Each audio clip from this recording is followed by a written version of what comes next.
The actual healing itself is in what happens during that experience and how you navigate, how you engage with that experience. And so, when we're talking about experience as medicine, it's a different kind of paradigm than what we're used to in conventional medicine. You're giving someone an experience, you're changing their consciousness. And so in that space, if I would definitely make the case that to change someone else's consciousness, there is a responsibility to know the terrain that you're taking someone in, because it's a journey and you're taking someone on a journey. 3, 2, 1, liftoff. Welcome to the Ketamine Startup Podcast. This is where we talk about how to start up a ketamine infusion clinic, how to market it, and more. In this episode, Sam interviews Mike Margolies, co-founder of the Global Psychedelic Society and a community building expert with over a decade of experience in the psychedelic space. Mike shares why individual healing alone isn't enough to address widespread mental health conditions, the responsibility that comes with changing someone's consciousness, and his vision for creating a post-prohibition world with responsible psychedelic communities.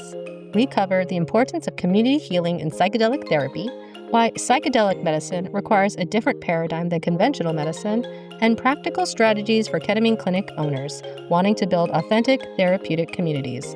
Stay tuned, because Mike's going to share his essential reading list for building healing communities, including the books that transform how organizations operate at the next stage of human consciousness.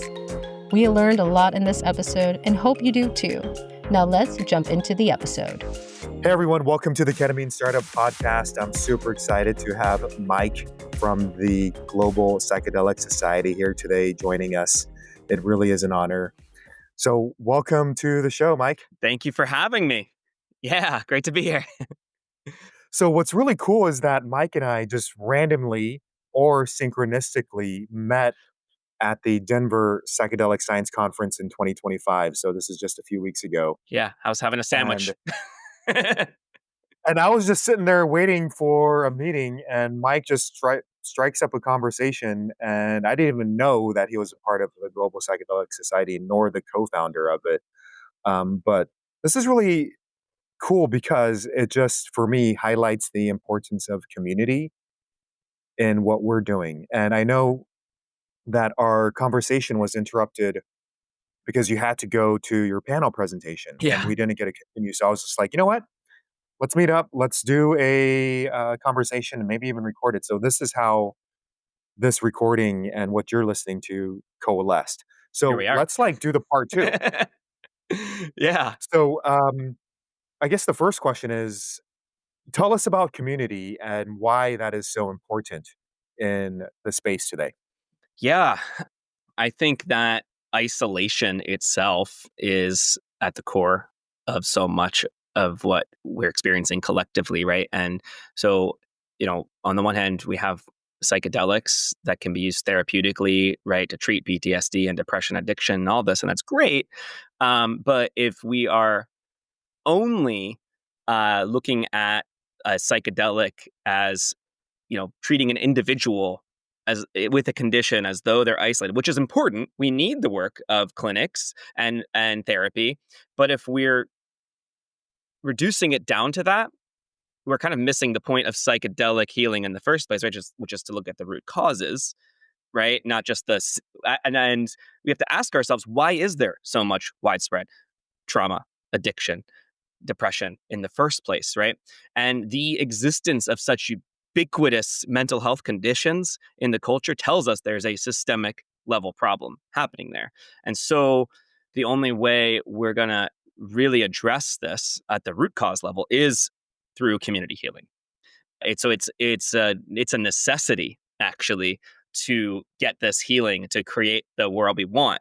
We have so many of these diseases of despair, right? And where individual healing does have a role in this, there's a lot of collective work, systemic work, and community work that needs to be done to bring the world to the next phase of our collective growth.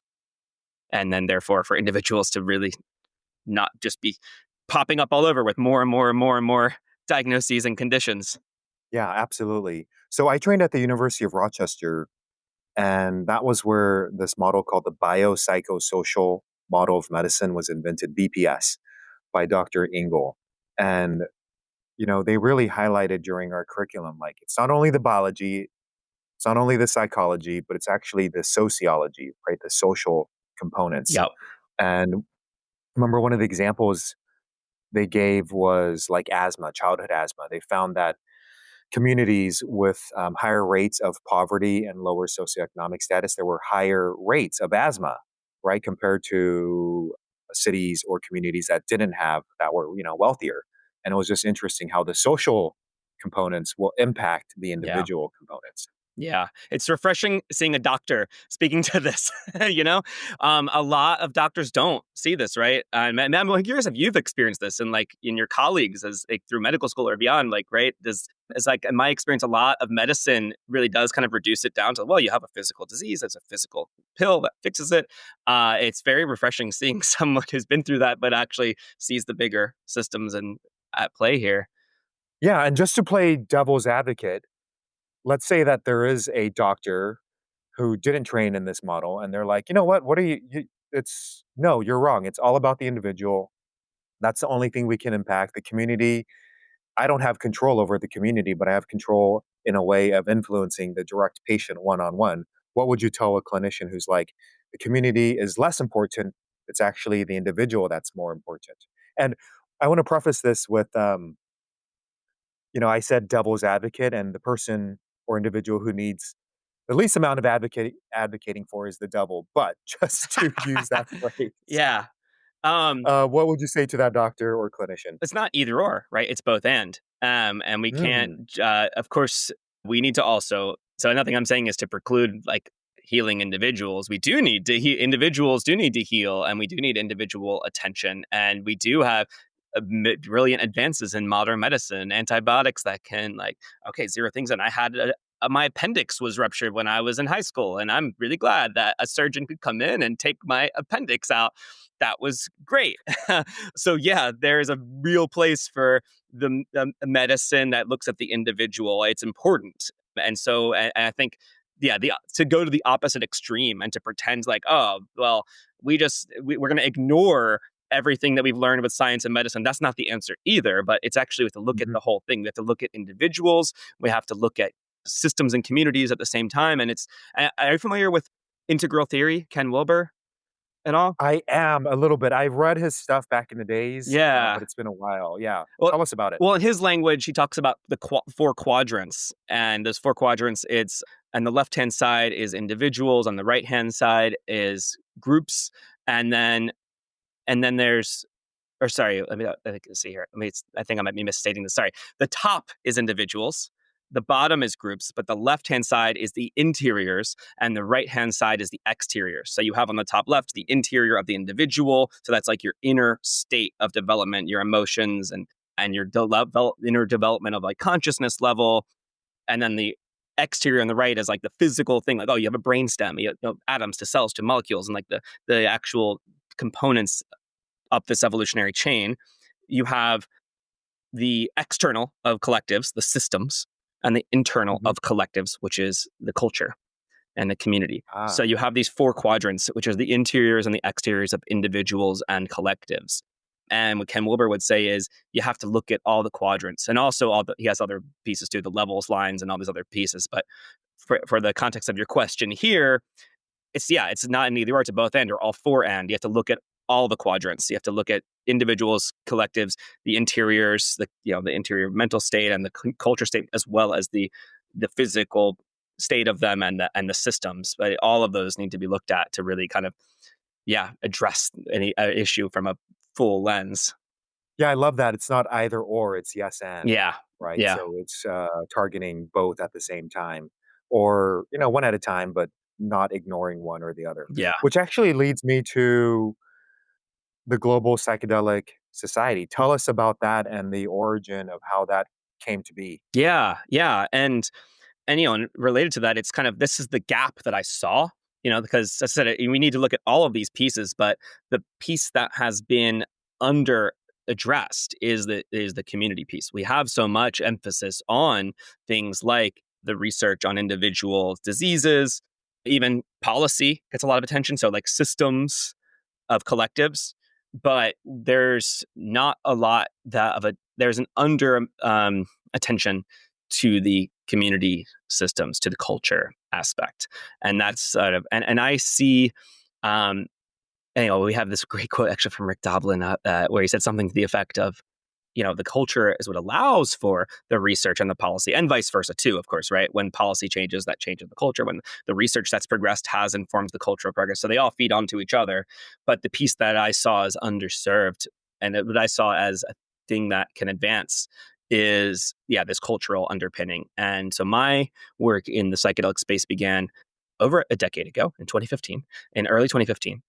I had previously, had a more traditional career path as a chemical engineer, worked for ExxonMobil, did that for like 5 years, and then various psychedelic experiences, including a particularly impactful one in the Peruvian Amazon, drinking ayahuasca for a week and a half, led me to quit that job, spend a year and a half backpacking India and Southeast Asia, unlearn everything. There's a lot of story there, but coming to the point of this story, when I returned and I was left with what now, I, ultimately came to this as an area I kind of, in 2015, I was in Baltimore, which is where I grew up at the time. The cultural conditions in Baltimore in 2015 were actually quite different than they are now. A lot has changed in 10 years. But I did see this tide shifting. I saw something on the horizon, and others did too at the same time. And so I wanted to live in a world where we could be speaking more openly and honestly about psychedelics. And my theory of change being that, okay, if we can start having these open and honest conversations, if we shift the culture, then in turn we create the conditions where we can change the policy and the drug war, all of that stuff. And so I was like, okay, let's be the change. And I looked around and I didn't see anyone else in Baltimore in that time that was still currently doing anything like in this realm. So I was like, okay, it's me, I guess. So I started psychedelic seminars, and I started organizing monthly events in Baltimore. The community I created there later evolved into what's now Baltimore Psychedelic Society. And at the same time as I did this, kind of interesting, because in around this time period, multiple other people synchronistically got the same message. And the Brooklyn Psychedelic Society started right around the same time, and the Aware Project here in Southern California, and all these, and several in Europe, the Czech Psychedelic Society, all these different groups at the same time, all bubbled up. It's like we all got the same download and answered that call. And it was in 2016 at the Beyond Psychedelics conference in Prague, where we had the first gathering of psychedelic society leaders from different countries around the world.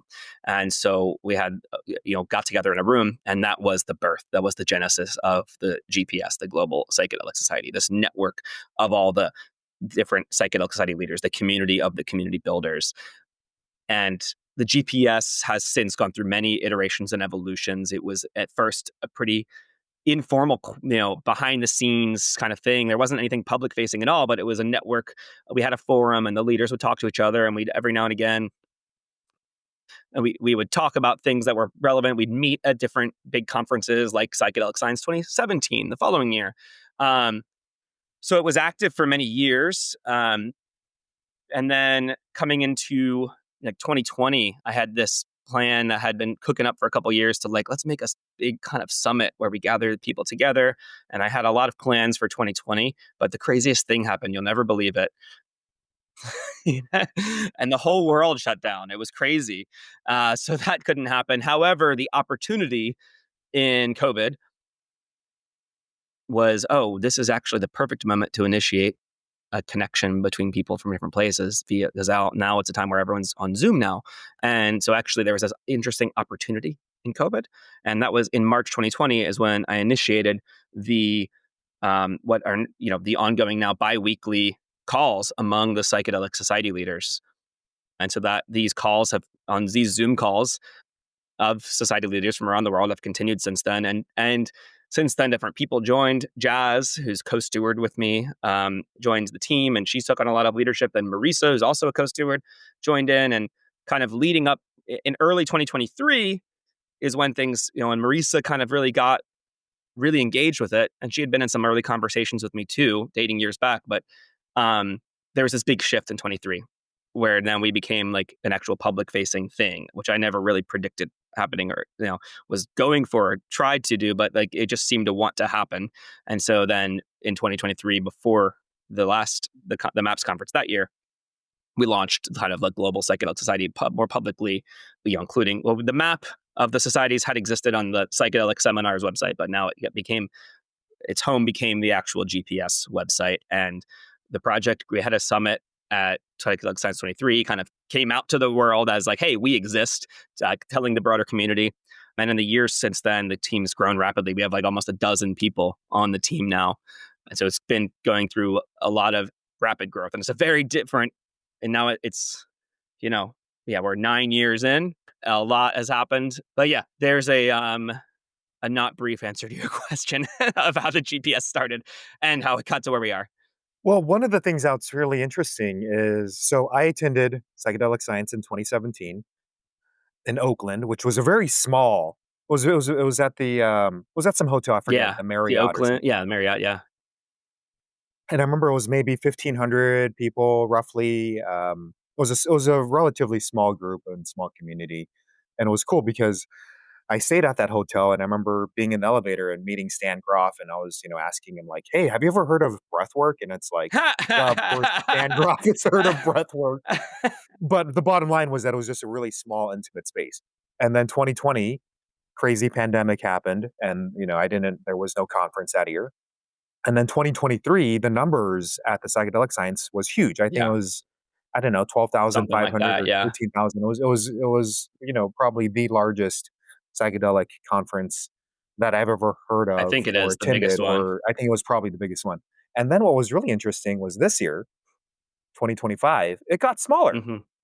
And I was noticing, okay, so we had like this huge, the Renaissance and this wave, and then it kind of ebbed down. And it was still pretty good numbers. I mean, like 7,000, 8,000 people. So it was huge as well, but it was less enthusiasm. So what are your thoughts on kind of this waxing and waning interest?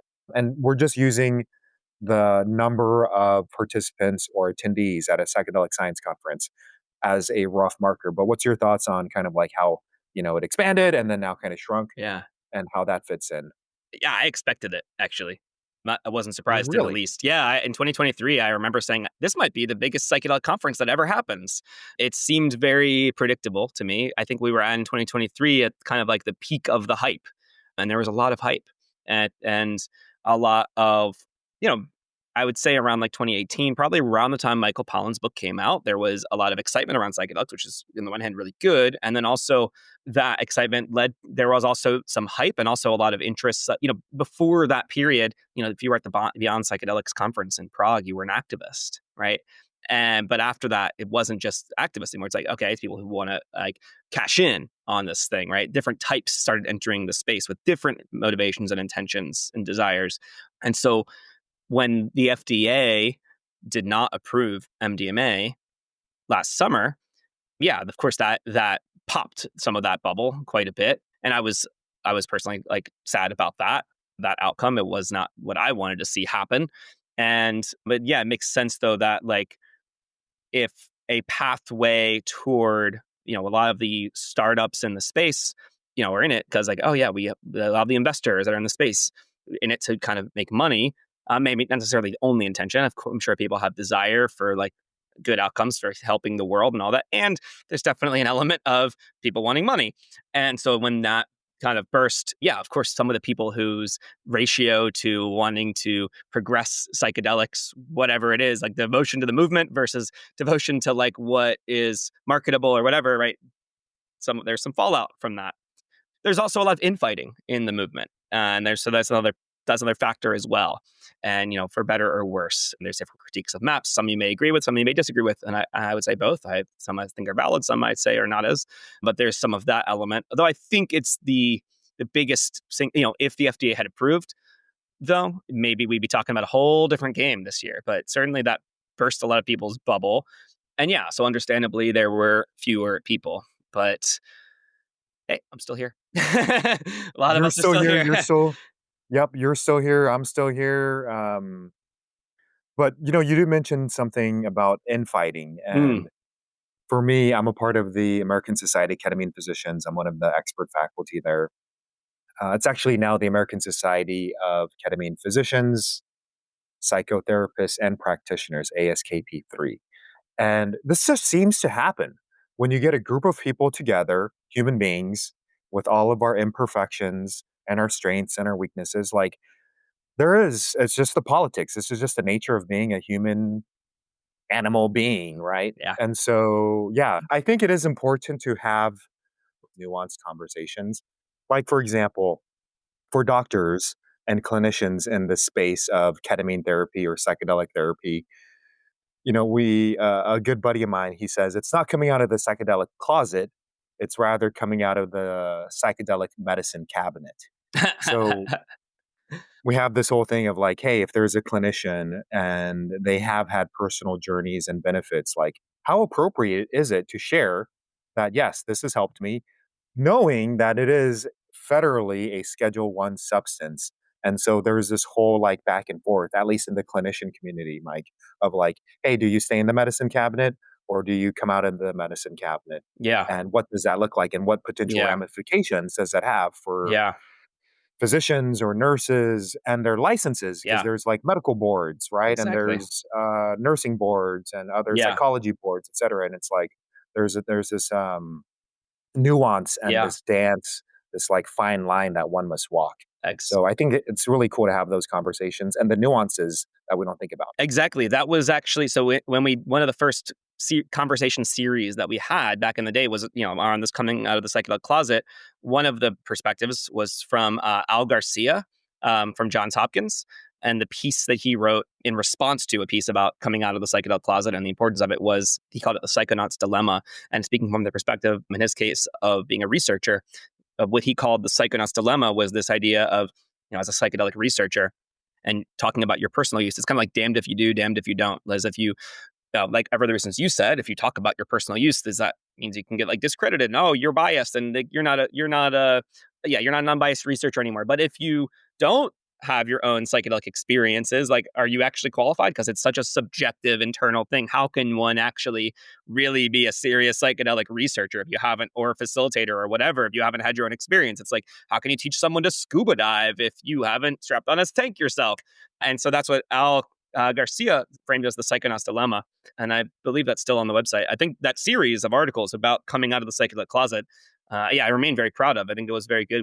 We hit on all these nuances and perspectives of, and we had someone who was anonymous and wrote an article about why they're not coming out of the psychedelic closet. So yeah. Hey listeners, this is Kim, and I just want to acknowledge that you're here for a reason. Maybe you're stuck in a cycle of long shifts, feeling a little burnt out, and wondering if there's any other way to practice medicine, especially on your own terms. We've been there, and that's exactly why we created this free checklist, your step-by-step roadmap to starting a ketamine clinic without those costly mistakes. Grab your copy now at www.ketaminestartup.com/checklist. It's completely free because we want you to succeed, not struggle. And hey, if you're driving or mid-workout, don't sweat it. Just check out the show notes for the link when you're ready. And again, that's www.ketaminestartup.com/checklist. Now let's get back to the episode. Yeah, it's one of the questions that I get asked actually quite frequently when I'm, doing the ketamine therapy. Just have you done ketamine? So the patients finish and then they're like, "Oh my God, Dr. Ko, oh my God." And it's usually me and my assistant and they're like, "Have you done this? Have you done this?" And I've always had to like walk the line between disclosure or coming out of the closet and thinking about like, well, what's in the person's best interest? And I love that scuba diving metaphor because if someone hasn't gone scuba diving Right. and they're helping people go 10, 20, 30, 50, 100 feet deep, it's like, maybe you should have gone there before. But then the other side, because I can see arguments for both, Mm-hmm. right? So, for example, as a doctor, I prescribe and administer a ton of medications. So, for example, if someone has stage 4 breast cancer, Right. they're going to be getting various chemotherapeutic agents and that have a ton of side effects and maybe even some psychoactive effects. Like, does an oncologist need to administer Right. all of the anti-cancer drugs to themselves So they know what it's like prior to treating patients with breast cancer, for Right. example. Or even, yeah, or even like as an ER doctor, I give something called hydromorphone, which is also known as Dilaudid. It's very potent. It's an opioid, and it's very effective for pain. And as a doctor, we give that all the time, and Hmm. we give fentanyl Yeah. IV all the time. If someone has severe trauma, I mean, it's a really it's dangerous when it's used recreationally by by yourself, and you can cause all these bad overdose, etc. But in a clinical setting, it can be very therapeutic and beneficial. But the question again goes back to like, well, does the doctor need to try every single substance that they Right. administer prior to Right. giving it? Yeah, this is the most common rebuttal you get when you say that people should have their own experience with psychedelics before facilitating for someone else. And I've written about this before also. Actually, I wrote an article for Double Blind in 2019 about a concept I called PEACH, psychedelic education and community healing. And I touch on, well, there's two pieces of that article. The second part of it, the community healing, actually already addressed. That was the first thing we talked about, and I talk about in that article all the things I was naming around how we can't just look at individuals; we have to look at the systems and community healing aspects. So that's in that I expand on that in that article. Now, the other piece is around this topic we're talking about now, on this psychedelic education. And what does that mean? What is psychedelic education on the part of not only people, going on journeys, but also the people facilitating for them? And yeah, this point comes up often around, well, you know, from from the medical field. It's like, well, yeah, I don't have to take a chemotherapy to administer it to somebody. And the difference that I would point to in psychedelics is, again, it's we're talking about chemotherapy. We're talking about, and a lot of medicine, it's looking through this lens of, well, there's a physical thing. I have a physical chemical that's going to have a biochemical reaction and produce a result. And that's the mechanism of action for a lot of medicine.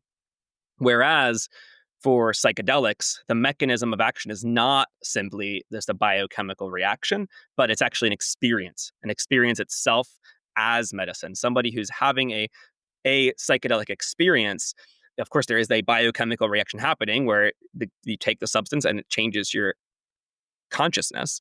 But the actual healing itself is in what happens during that experience and how you navigate, how you engage with that experience. And so, when we're talking about experience as medicine, it's a different kind of paradigm than what we're used to in conventional medicine, because it's like we're actually, a lot of medicine is trying to avoid acute side effects, and right. But in this case, we're actually intentionally inducing an acute psychoactive experience because the experience can lead to insight and to change in a person. And so it's just a different framework. So it's not the same rules that would apply of like giving someone just chemotherapy or an Advil or something, right? It's not like a take two and call me in the morning. It's like you're giving someone an experience. You're changing their consciousness. And so in that space, if I would definitely make the case that to change someone else's consciousness, there is a responsibility to know the terrain that you're taking someone in, because it's just a journey. And you're taking someone on a journey, and there is a deep, very deep level of responsibility needed, in my opinion, to ethically take someone on a journey like that. Yeah, and you've been in this space for 10 years plus, so a decade plus, and you've probably noticed that there is a rise in the number of ketamine clinics Hmm. since 2015, right? So when I started in 2018, I was probably one of the first doctors in California state to have opened one up. So I was kind of one of the early people. And now I feel like there's a lot of them. So I don't know if you've noticed that. I know Yeah. you're in the San Diego, SoCal area. So there's probably more clinics that are coming up. What are your thoughts on that? And what are some of the mistakes that you're seeing from the ketamine clinic perspective? Yeah, and you probably know more on the specifics of the ketamine world than I do, but I would say you're right for sure. There's a lot of ketamine clinics that are popping up, and I think there are varying degrees of ethics, so if for lack of a better word here, on how it's held. I have heard accounts of people going to a ketamine clinic and sort of just not being given the necessary amount of care that it takes when they're kind of popped open like that. So that's not that would be a less responsible way for people receiving ketamine. There's some ketamine clinics out there that are like marketing to people on Instagram and are just mailing people ketamine.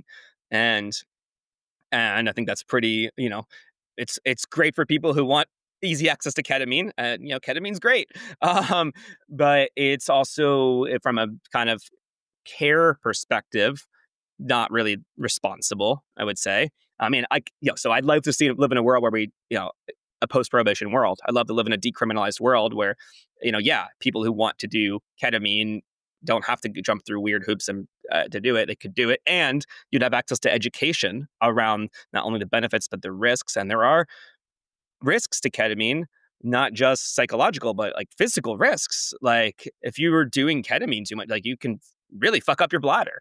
I'm sure you're aware of this. So like cystitis from ketamine-induced cystitis is like a real thing, and it's not really talked about a lot in the community. And there's a lot of people in our communities who are doing a lot of ketamine, and it's not healthy in their relationships and how they're moving through life. It's used as, ketamine's so interesting because it can be healing and profound, but it can also be like an escape. And where's the difference lie? It can help heal addiction. It can also be addictive. And it's this like really interesting thing. So we need to have more, I think we need just in general, beyond the clinics, just more conversation in our communities about ketamine and ketamine use. And I would say some of the clinics, there are definitely some clinics that seem to be operating more on like that kind of cash first priority. And, just trying to, basically just being dealers. And, I don't have anything against drug dealers. And I don't think they should be criminalized. And like, it's a weird thing though, if you're like a doctor and with a doctor's jacket on, prescribing people, like kind of becoming a drug pusher. There's a level of responsibility. And so there are definitely clinics that are kind of just drug pushers. And there's a big ethical question there. And and on the other hand, there's ketamine clinics that treat the ketamine experience with a lot of respect and treat it almost. I know there are ketamine clinics that will treat it like, it's a psychedelic experience, and it needs to be like treated that way, and will really kind of help people understand that, make sure people going into it know what they're getting into, and really facilitate it with that right amount of respect. And actually, I'm curious, I'd love to hear what your philosophy is around ketamine. Yeah, I think it's ketamine is a paradoxical drug and medicine in that it can be used, like you mentioned, it can be a drug of abuse and people can get addicted to it, and it can cause issues to the liver, to the bladder, to the kidneys, and especially with high dose, very frequent use, like these things can happen. In the specifically though, like the narrow clinical environment where the person is coming to the physician's or practitioner's office and they're using it in that type of setting and not maybe take home ketamine on a regular daily basis, high doses. We haven't really seen that occur with the KIC, ketamine-induced cystitis. It's more when someone has unlimited high dose access, they're not using it responsibly, and they're using very high doses. That's where we see more of the issues. I give a metaphor for my patients and for just general public education. It's kind of like a car, right? A car can get you safely from point A to point B, but that same car can lead to some really bad accidents if you don't wear your seatbelt, or if you're drinking and driving, if you're not using it responsibly. So I think it's a tool that how I view ketamine, and it's about using it very responsibly, very ethically, very consciously, so that it doesn't, because it does have, a light side and a dark side. And it's really about how someone uses it and their intentions behind how they're using it. So that's always been my approach at our clinic, is we're using it responsibly. We're using it in a sacred container, very respectful intentions, rituals, the whole 9 yards, just really incorporating some of the elements from, the psychedelic renaissance and the people who are doing it, the right way, and just pulling in elements from all of these different teachers and shamans and experiences to create this unique experience. But I have seen it, like you said, like it can go both ways, where it's like profit first. That's their number one priority. So let's just get it out there to as many people. And I always just remind people that, like, hey, just because something is legal doesn't mean it's ethical. Right. And there's a fine line. And I think we have to, as clinicians, hold ourselves to a higher standard, because we kind of, in a way, police ourselves. And if we don't police ourselves, someone is going to do it for us. Someone is. Yeah. And are you doing like ketamine assisted therapy in your practice? So we have a network of psychotherapists and psychologists and LMFTs in the desert area for patients who don't already have an existing Hmm. therapist. So if they already have one, we say, yeah, continue working with them. And what's nice is that ketamine, it has a good neuroplastic window of about 24 to 72, even up to 96 hours. So we say make an appointment with your therapist Oh, or yeah. psychologist and see them. Um, I know some clinics do it simultaneously where they're like doing the ketamine and then the psychotherapy, which is fine. But for my practice specifically, we're doing kind of higher doses. Mm. So as a result, it's not about talking Yeah. and Hard to talk in a interacting K-hole. with the world. Yeah, it's really about like eyes closed, eye shades, Bluetooth, special playlists. Go inside, Hmm. connect with yourself, find the answers within first Yeah. before kind of getting the elements from the external influences. Nice. And you have them go to like their therapist after they've had these kind of experiences and like integrate it, Yeah, essentially. totally. Yeah. So, and some people, they don't have a therapist, and so they don't like that framework. So we actually have an integration coach. Oh, nice. So Nice. she's psychedelic certified integration coach. Nice. So that's another So option. you're providing And support for people. that's the key, and we're actually doing, like, preparation, we're doing intention setting, we're Good. doing the experience, and Yeah. then the integration, so it's kind of a four-phase Yeah. process. It's what you need. Yeah, because it's and what I've noticed after doing this for so many years, it's not the ketamine. It's the ketamine is just one piece of it, Right. right? Right. It's a pretty big piece, but it's actually the container, Yeah. Yeah. or the Exactly. set and the setting, Exactly. This right? comes through like experience as medicine. Um, and this is why it's like, oh, why is it important to understand the terrain? Yeah, because I think someone mentioned that these psychedelic compounds, these are non-specific mental amplifiers, Stan Groff. right? So if someone does psilocybin, or if someone does Hmm. MDMA, or if someone does, let's say they're at Coachella, which is really popular around here in SoCal, Yeah. Coachella Musical Fest, and it's going to be a very different experience than if you're doing it with your therapist or a nurse or a doctor, or in a Shipibo style shamanistic. Like, it's going to be a very different experience, right?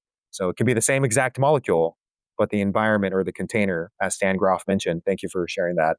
It's going to be the experience will be different. Yeah. Yeah. Exactly. Yeah, the context is everything, and that's also this weaves back into importance of community because it's set and setting.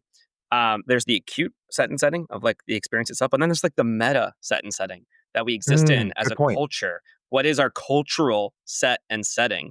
And the cultural set and setting and the cultural context of how we do psychedelics is going to inform that experience as well. And so we need, ultimately, the idea here is to create a culture that is responsible enough to responsibly hold psychedelic experiences. And like by and large, we really aren't. We have bits and pieces of that in existence now in the form of clinics that are doing it responsibly and integration and all of that.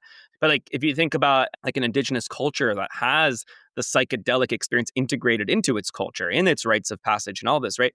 There's not like an integration circle because the whole culture is already integrated. And that we even have to have something of like an integration circle is like, oh, we have a really not integrated culture in the first place.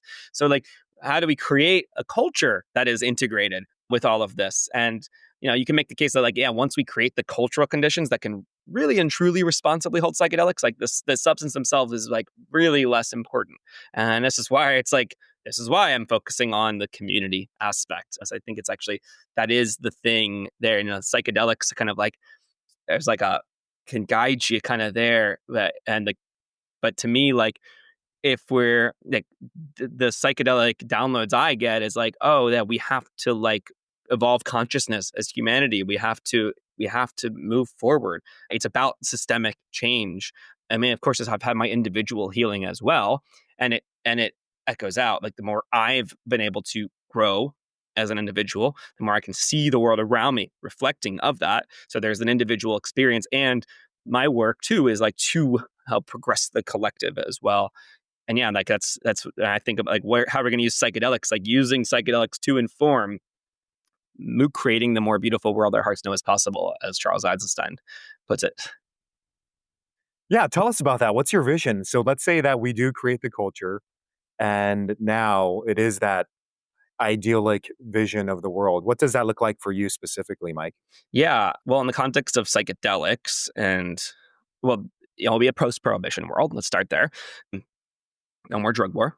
Rather than using criminal law to stop people from using substances, we would have education and community. So someone who wants to explore psychedelics would kind of know, like, oh yeah, I'm going to go to my like local psychedelic site, and maybe there's like tea houses all around the world in all different cities of like a psychedelic community center, right? And people can, all wherever you are, you know, oh, I'm going to go, just like, you know, like I want to learn how to scuba dive. I'm going to go to Patty, like, oh, I want to learn about psychedelics. I'm going to go to my local psychedelic society, and you can drop in, and they would have just open hang or events, maybe like speaker. Some of the psychedelic sites are already doing speakers, integration circles, the like, but kind of, I imagine this even leveled up, and also just culturally understood by the population at large. Like, oh yeah, psychedelics are something serious. If I want to go on this journey, I'm going to like understand.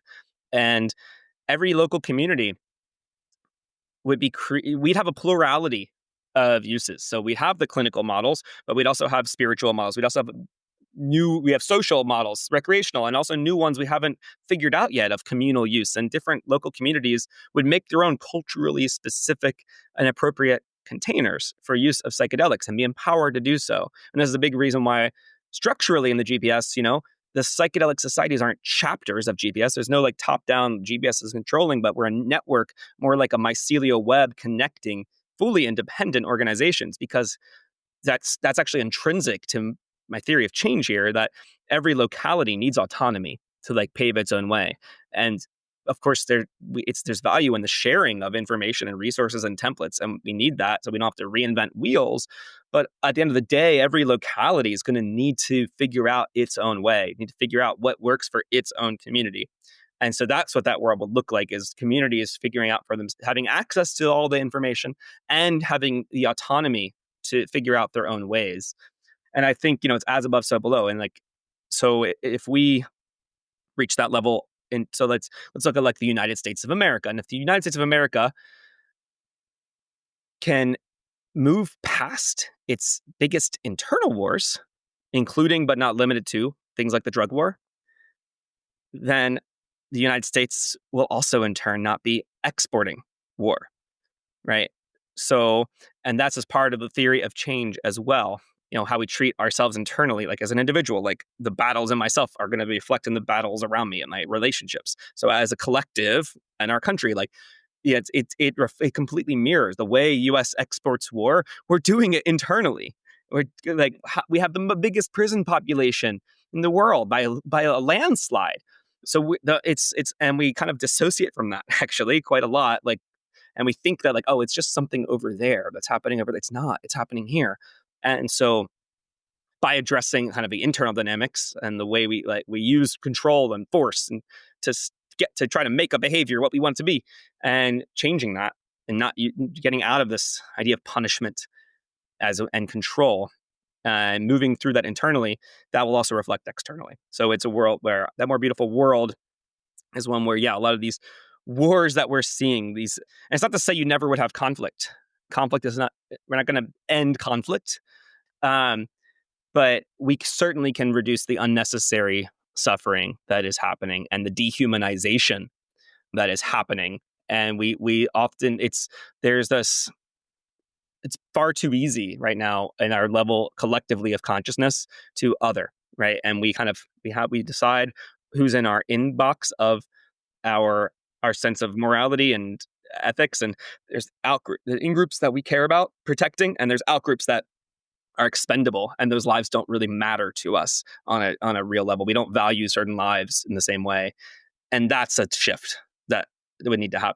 We need to get past, is not just like you know, my country or my people ethnocentric kind of morality, but a more world centric morality that actually values human life and isn't just dehumanizing and just willing to stand by idly as humans are being killed needlessly. Yeah. And I absolutely agree with you, Mike. Like, conflicts will happen. And I remember reading like this relationship book. They said, you know, in a relationship, you know, like there's always going to be conflicts because this is just human nature, but it's about how do we resolve the Exactly. conflicts, right? Knowing that the conflicts will occur.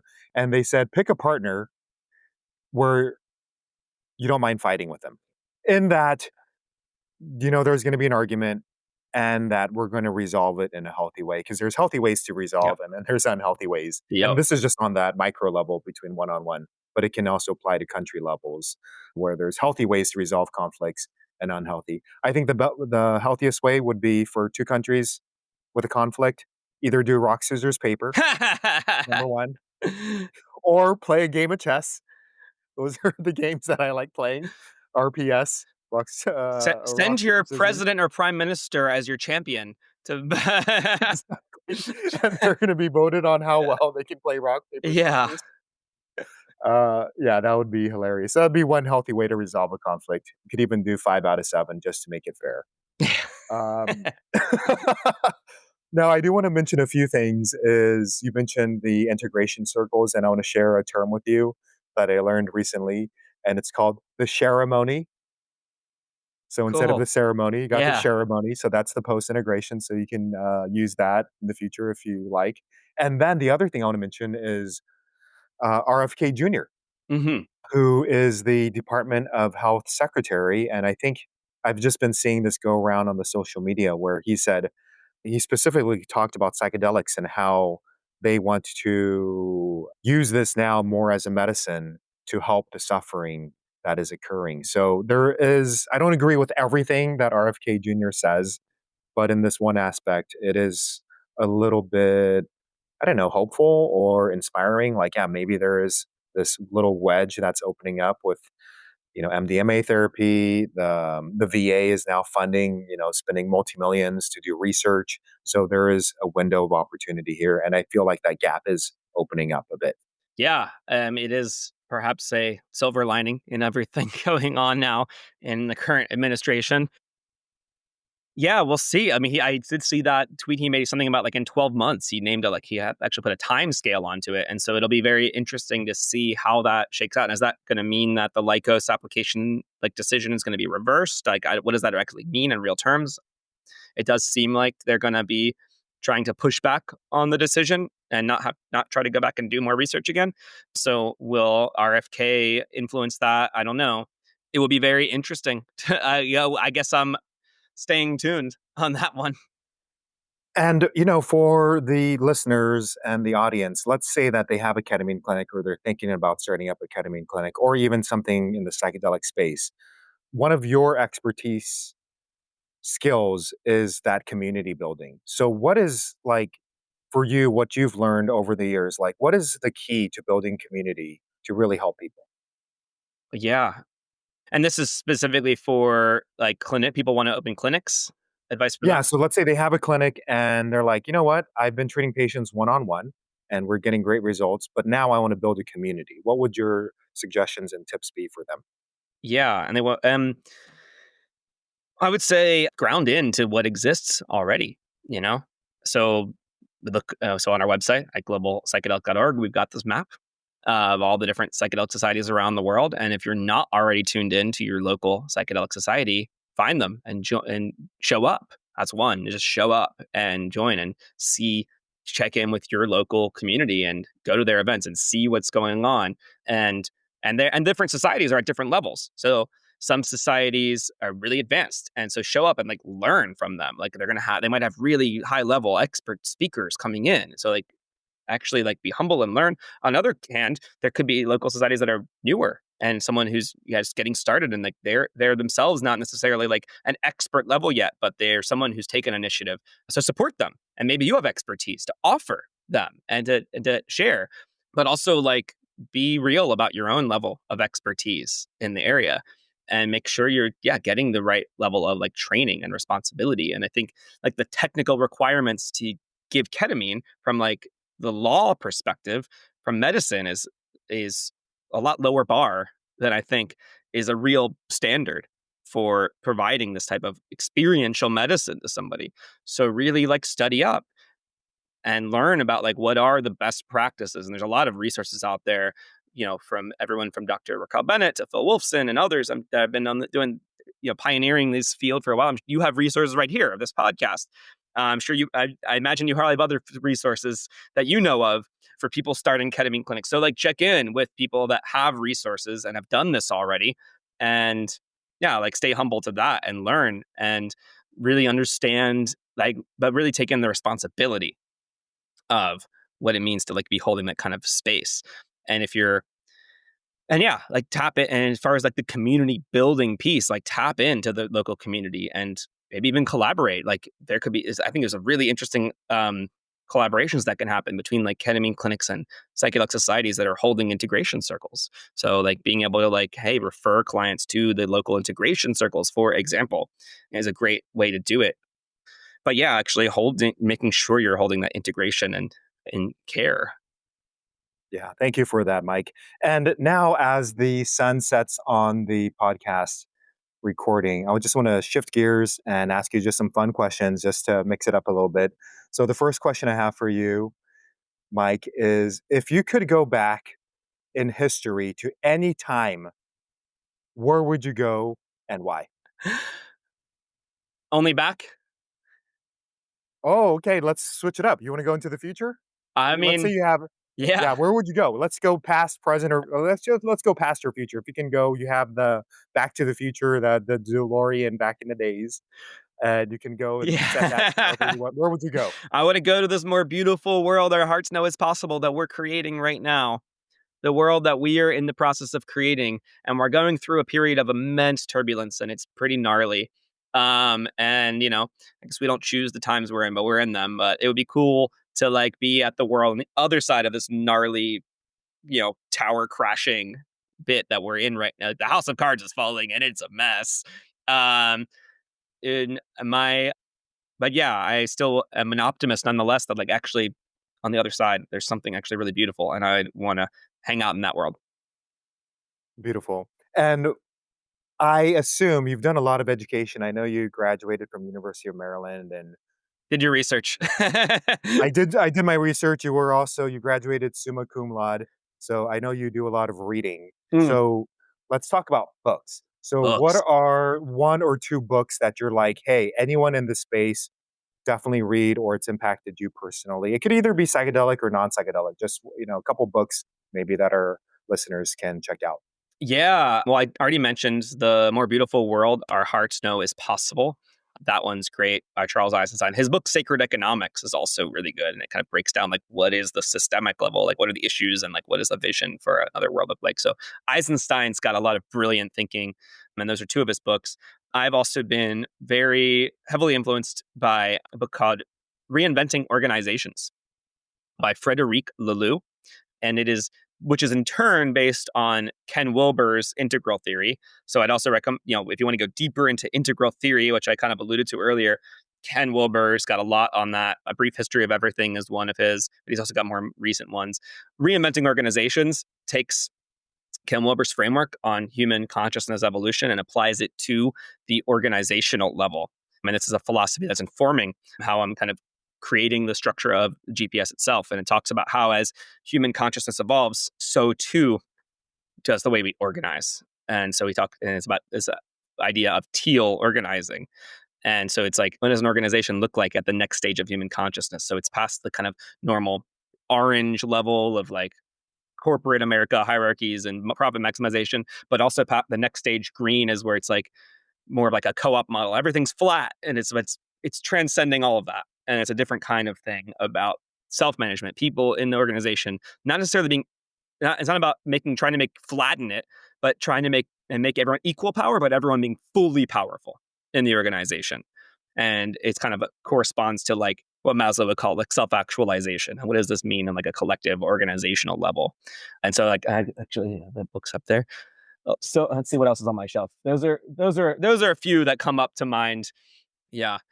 Another one just popping in is Existential Kink. And that's a great one too.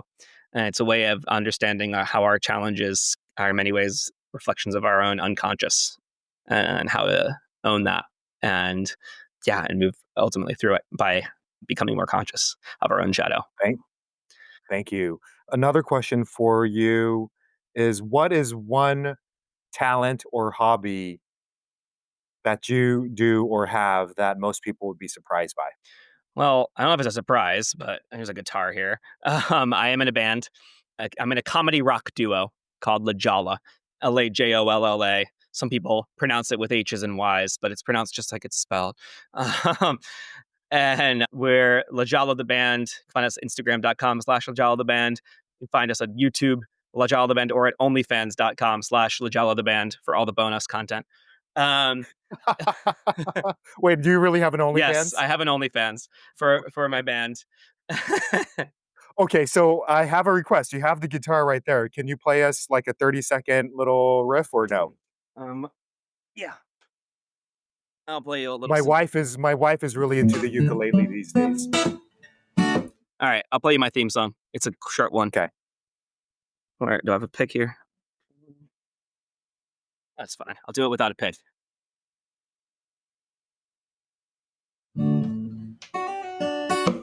Oh, I'm the jester of Amazon. Sing along if you know the song. Dance around if you like the sound. It won't last long.